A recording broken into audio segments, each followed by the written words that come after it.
In October of 2020, Holly Courtier decided to visit Utah's Zion National Park. She was dropped off by a private shuttle and expected to be picked up to leave the park that afternoon. But when her return shuttle arrived a few hours later, Holly Courtier was nowhere to be found. Within a few short days, searchers were tearing through the park, trying their best to leave no stone unturned. And despite that, days and days went by, still with no sign of Holly. And as the search hours added up, so did the costs associated with it. $10,000 quickly turned into $20,000, which quickly turned into $40,000, and the number kept climbing. But after all, when an innocent hiker is lost in the wilderness, I think most people believe that no cost should be spared to find them. Holly's family even set up a GoFundMe in order to help with the costs associated with finding her. But little did they know, this GoFundMe would quickly turn into the center of attention in Holly's case. Holly Courtier was found alive, albeit barely, almost 2 weeks after she had gone missing. Initially, this was cause for celebration, but this celebration quickly turned to scrutiny when one of the sheriffs involved in the search and investigation came out and publicly questioned the circumstances surrounding Holly's disappearance. Was her disappearance legitimate, or was it done in order to potentially pocket the GoFundMe cash? Was she really stranded in the wild during the 12 days that she was missing, or was she hiding out somewhere else only to reappear at a spot that was suspiciously close to the parking lot she started from? And on the flip side, did the authorities even have a right to question her disappearance in the first place? If her case was so suspicious, then why hasn't she been charged with anything at all in the years that have followed? What the hell is going on here? I'll attempt to answer those questions and more in this video. This is the bizarre disappearance and investigation of Holly Courtier. On October 6th, 2020, 38-year-old Holly Courtier traveled to Zion National Park. And just a side note here, I'm gonna pronounce it as Courtier, but I honestly found a few different ways that people pronounced it online, and so I hope that's right. That seemed like the most common way to say it, but I'm not exactly sure. Anyways, Holly had recently lost her job due to the response to the coronavirus pandemic and was reportedly traveling the country in a converted van. She took a private shuttle into Zion National Park, and she was dropped off at the grotto parking area in the early afternoon. She was also briefly captured in this photo by a surveillance camera. After this photo was taken, Holly seemingly vanished. She was supposed to be picked up at the very same parking lot at 4:40 in the afternoon on October 6th, but she never showed up. I did see one report that mentioned she had plans to hike the Kayenta Trail towards Emerald Pools, but I also saw a statement from her family in which they said she had not shared her plans with anybody, so I'm not sure which account is true. I tend to believe the family, but regardless, I can't help but note that you should always leave your plans with somebody every single time you go hiking. And I'm not trying to lecture here, but whether it's a long multi-night excursion or just a short day hike, you should always do this. This is one of the biggest safety takeaways from this entire story, and I just wanted to make sure I got that in there. Despite the fact that she missed her planned shuttle in the afternoon, Holly wasn't reported missing until 2 days after she was last seen. And to be clear, I'm not trying to blame anybody for this. The shuttle drivers aren't responsible for anything other than driving, and I don't know, 2 days seems like a reasonable amount of time for her friends and family to realize that something was wrong. My understanding is that Holly was not carrying a cell phone at the time of her disappearance, which potentially means she had one less tool at her disposal that could have been used to bring her to safety. With that said, I don't know if she would have had cell service, but she wasn't carrying a cell phone apparently. I think that's important to note. On October 9th, park officials began searching Zion for any sign of Holly. They used search dogs, helicopters, and drones, and of course, a lot of manpower on foot. They were able to locate her vehicle at Zion's southwest entrance. Presumably that's where she got picked up by the shuttle, but there was no sign that she had been there recently. Well, actually, that's not entirely true. I did see some reports that there had been like a ticket or a sticker on her car that had been removed in the middle of the search while she was still missing, but don't take my word for that. I didn't see a ton of reporting about it, so it didn't seem that significant, but there was some chatter about that. And while that remained a mystery, investigators did have a clue into what items Holly had been carrying at the time of her hike. They believed that she was carrying a large Osprey backpack, a yoga mat, a puffy blanket, and a hammock. And honestly, this must have brought the searchers some sort of relief, because while that's not the ideal setup for spending the night in the wilderness, that is more gear than most day hikers would typically bring with them, and it could have potentially provided her with some much needed shelter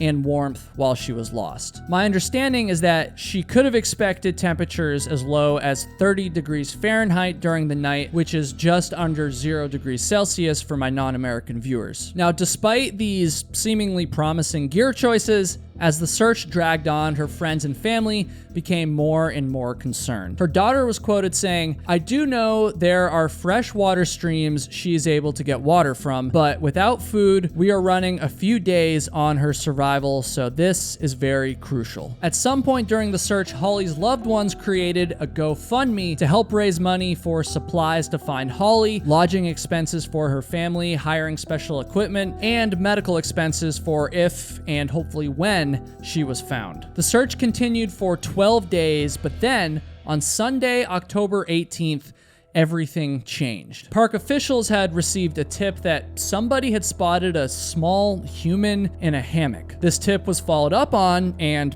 sure enough, it proved to be legit. The searcher that found Holly was quoted saying, "I came to a small social path that looked unused but led to an area of dense vegetation. I decided to investigate the area. As I moved through the brush, I noticed a blue object that I later identified as a backpack. As I made my way closer to the object, the area opened up and I could clearly see a hammock and a redacted, laying in the hammock. Holly Courtier was found in a, quote, thickly vegetated area along the Virgin River. She was thankfully alive, albeit just barely. She was severely dehydrated to the point where she apparently couldn't even open her mouth, and she had lost 15 to 18 pounds during her ordeal. She had bruises, quote, all over her body. Holly actually had a Sharpie with her at the time of her disappearance, and she had been making marks on a tree to count the number of days that had passed. She was also found with a large lump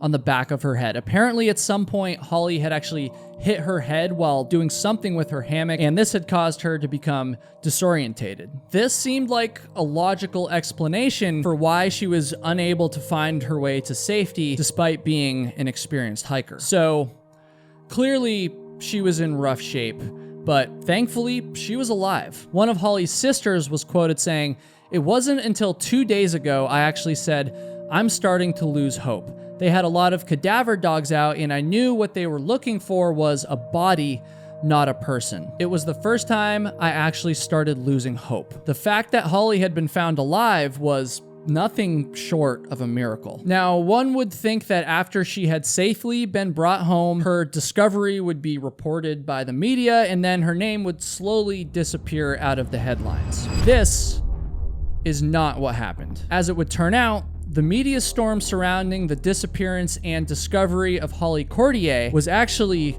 just getting started. A few days after she had been brought home, Sergeant Daryl Cashin of the Washington County Sheriff's Office publicly questioned the circumstances surrounding Holly's disappearance. Sergeant Cashin had served as an advisor during the search, and according to him, at least at the time, things didn't add up. And this wasn't just a vague statement with no follow-through. Sergeant Cashin noted a number of discrepancies in Holly's story, the first of which was about Holly's water consumption, or lack thereof. She was found very close to the Virgin River, but this river apparently contained toxins that made it unsafe to drink from. Sergeant Cashin said that if Holly did in fact drink from the Virgin River, there would have been a high possibility of her dying. He also noted that if she didn't drink any water at all while she was missing, she would have died within 2 or 3 days. Sergeant Cashin was quoted saying, "Had she been drinking that water," referring to the Virgin River, "she would be extremely ill or passed on by now. If she did have a good water source,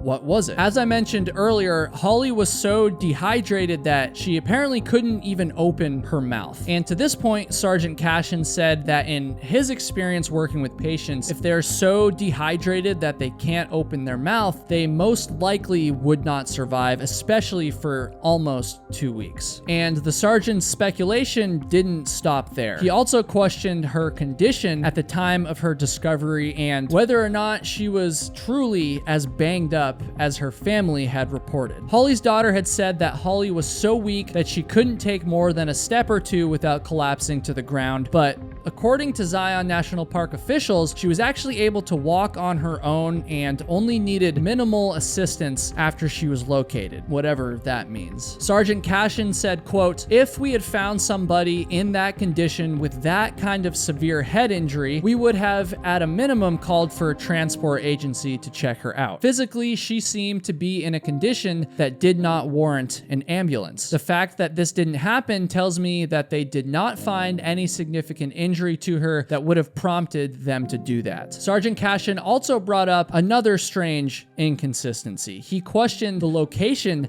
that Holly was discovered in, which was apparently only about 800 meters from the grotto parking area where she had started her hike in the first place. This is apparently a very heavily trafficked area, and it seemed odd that despite all the searching, she wasn't discovered sooner. Sergeant Cashin said, quote, "She's in that main part of the canyon, which always has thousands of people walking up and down those trails. I'm sure people walked by yelling for her." I'm gonna get more into the response from Holly's family in just a second, but I do think it should be noted that apparently because she couldn't talk, she couldn't open her mouth, she might have heard some people yelling, but she couldn't respond back because of that, so just keep that in mind. Though Sergeant Cashin wasn't shy about pointing out the inconsistencies in Holly's story, he was careful not to speculate on the reason for them. He said, quote, "I don't have all the answers, and I don't pretend to have all the answers. I don't know the motivation behind that. That's a question that only the family can answer and only the victim can answer. I have questions, and I think some people in the public have questions." And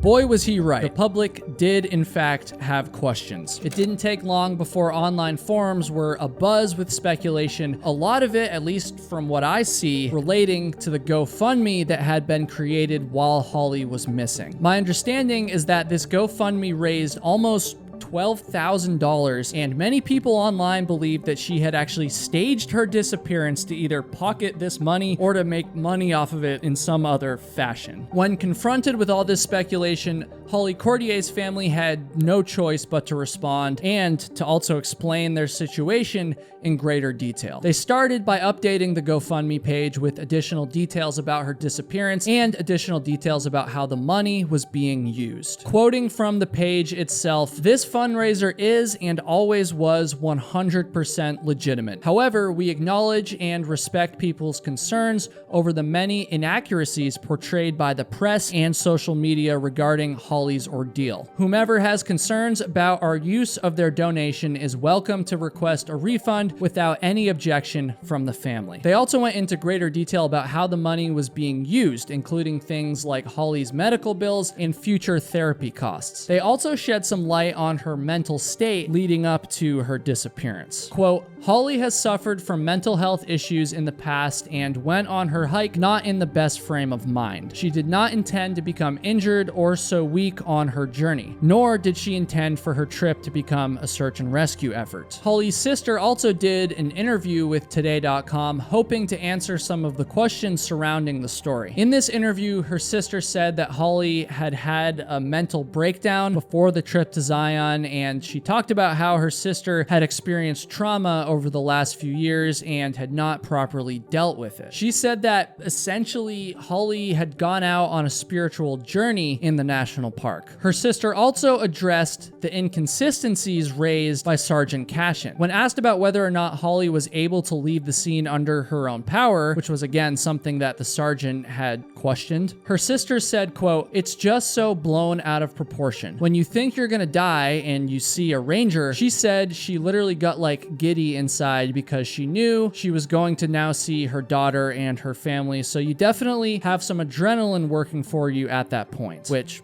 I mean, that's fair. Her sister also clarified that Holly had a ranger standing right behind her on that walkout in order to catch any falls, and that Holly had to stop and rest every 5 feet on her way out. She said that Holly was taken to the hospital not by an ambulance, but rather by her family. So from my understanding, Sergeant Cashin made it sound like she just kind of walked out largely unassisted on her own, but her sister is now saying that while she might have walked out under her own power, it was definitely a lot more complicated than that. Holly's sister also clarified that she did not drink from the Virgin River because, as Sergeant Cashin noted, she likely would have become very ill from it. Apparently, Holly knew that the river had toxins in it. Now, one thing that's still unclear to me is how much clean water she had on her, or how she survived for 12 days without drinking from a natural water source, but that's what her sister said. By the end of October 2020, the Washington County Sheriff's Office had opened a criminal investigation into Holly Courtier. They made it clear that they were not interested in investigating the circumstances surrounding her disappearance, but were rather hoping to find out if Holly had staged the incident to pocket the money through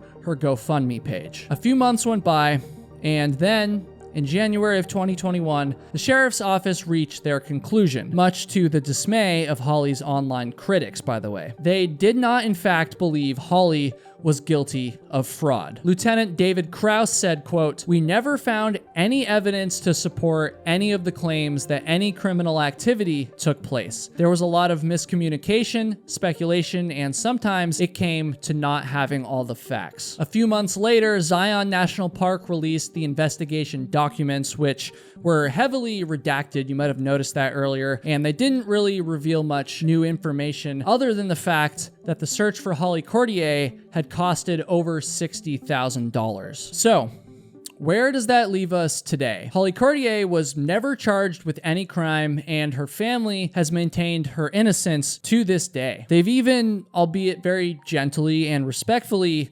criticized the sheriff for his initial speculation about the case. Now, everything I've presented to you in this video is just the facts about what happened. You might have noticed I quoted a lot in this video, and that's because I was really just trying to stick to the facts. But having researched this story quite a bit, obviously, I do want to share a bit of my personal opinion. While I do think that some of the details surrounding her disappearance were sketchy, most notably the water thing, like I said, I still don't know what she drank. She must have had a lot of water on her, I guess. But anyways, some of the details were certainly sketchy, but I also think that the sheriff caused a lot of grief for Holly and her family by questioning things publicly. His concerns at the time were definitely valid, but couldn't he have kept those under wraps while the investigation was going on? Like, why did he have to go to the media? And as far as the GoFundMe thing goes, GoFundMes are heavily regulated, and to steal money through it in such a highly publicized case, I mean, this was making national headlines. That just seems very bold to me, and personally, I'm pretty doubtful that this was her plan. To me, it really seems like she was in a bad mental state at the time. She made some poor choices as a result, and some unclear statements by her family and a sheriff eager to make some headlines just made the entire situation even worse. But that's just me. Feel free to leave your thoughts in the comments, although please make sure you do so in a respectful manner. I'm gonna say it one more time, folks, always leave your hiking itinerary with somebody else before you set off into the wilderness. Always take your cell phone with you, and even better than that, always carry a satellite messenger in case you need to call for help and you don't have cell service. I cannot stress these points enough. Now, despite some of the lack of clarity and controversy, my heart does go out to Holly and her family. I'm so glad that she was okay, and genuinely, I hope that she's doing a lot better today. I honestly do feel pretty bad for her and her family for the grief that was caused by all the online speculation, and honestly part of the reason why I wanted to make this video. Now, even though this story is a few years old, I've still seen it mentioned from time to time online. And again, you can make up your own mind here, but hopefully I was able to clear some things up. If you found yourself watching a number of my videos and you haven't subscribed yet, please do so and help us reach our goal of 500,000 subscribers. Again, especially if you're a repeat viewer. And as always, thank you so much for watching.